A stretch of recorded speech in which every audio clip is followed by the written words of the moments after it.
দর্শক যাব কুমিল্লার পরিস্থিতি জানবো। আমাদের সঙ্গে যোগ দিচ্ছেন সহকর্মী শাকিল মোল্লা।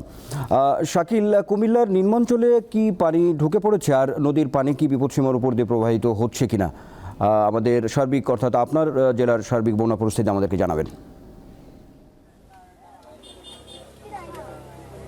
জি আনোয়ার, আপনাকে ধন্যবাদ। আমি আপনাকে জানিয়ে রাখি যে ভারতের ঘুমপুর প্রজেক্টের যে বাঁধ খুলে দেওয়ার ফলে কুমিল্লার গুমতির পানি অস্বাভাবিকভাবে যেভাবে বৃদ্ধি পেয়েছে, বলা যায় যে মহা বিপদে পড়েছে কুমিল্লার গুমতির চরের যে যারা রয়েছে। আমি আজকে সকাল থেকে দেখেছি যে ক্রমাগতভাবেই কিন্তু পানি বেরিয়ে চলেছে এবং পানির স্রোত কিন্তু বাড়ছে। কোথাও কোথাও কিন্তু গড়ের চালা পর্যন্ত ডুবে গিয়েছে। আমরা মানুষের মানবতর জীবনযাপন করতে দেখছি। তবে পানি কিন্তু এখনো বাড়ছে। বাড়িঘর তলিয়ে যাওয়ার পরে মানুষ কিন্তু মানবতর জীবনযাপন করছে। কিছু স্বেচ্ছাসেবী সংগঠন এবং প্রশাসন মিলে কিন্তু তাদেরকে উদ্ধার তৎপরতা চালাচ্ছে। তবে এই মুহূর্তে সবচেয়ে বড় যে বিষয়টি হয়ে দাঁড়িয়েছে, গতকালকে রাতে কিন্তু কুমিল্লাবাসী নির্ঘুম রাত কাটিয়েছে, কারণ গুমতির যে প্রতিরক্ষা বাঁধ, সেই বাঁধের কয়েকটি জায়গা কিন্তু হুমকির মুখে পড়েছে এবং বাঁধ আর অল্প কিছু হলেই কিন্তু বাঁধ তলিয়ে যাবে, যার ফলে কুমিল্লার শহর এবং আশেপাশের উপজেলা কিন্তু তলিয়ে যাওয়ার একটা আশঙ্কা প্রকাশ করছে। যে কারণে কিন্তু কুমিল্লা জেলাবাসী চরমভাবে কিন্তু হুমকির মুখে রয়েছে। তারা বলছে যে আজকের মধ্যে যদি পানি না কমে তাহলে কিন্তু এই তীব্রতা আরো ব্যাপক আকার ধারণ করবে। তবে উদ্ধার তৎপরতার কথা যদি বলি, তাদেরকে অন্যত্র সরিয়ে নেওয়া হচ্ছে, কিন্তু তাদের আসবাবপত্র সহ গবাদি পশুগুলো কিন্তু বেশিরভাগই সরানো যায়নি।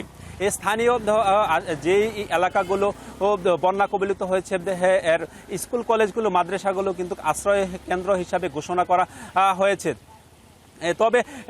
তবে একটি বিপর্যয় দেখা দিয়েছে। গতকালকে রাত থেকে যে আতঙ্ক বিরাজ করছে কুমিল্লার, এখনো অবধি কিন্তু বৃষ্টি কিন্তু হচ্ছে। এই বৃষ্টির ফলে কিন্তু পানির স্রোত বাড়ছে। আরেকটি বিষয় জানিয়ে রাখি, এই বন্যার ফলে কিন্তু বাসাবাড়িতে বিভিন্ন বিষাক্ত সাপ এবং পোকামাকড় ঢুকে গেছে, যাতে করে কিন্তু মানুষ আতঙ্কে পড়ছে।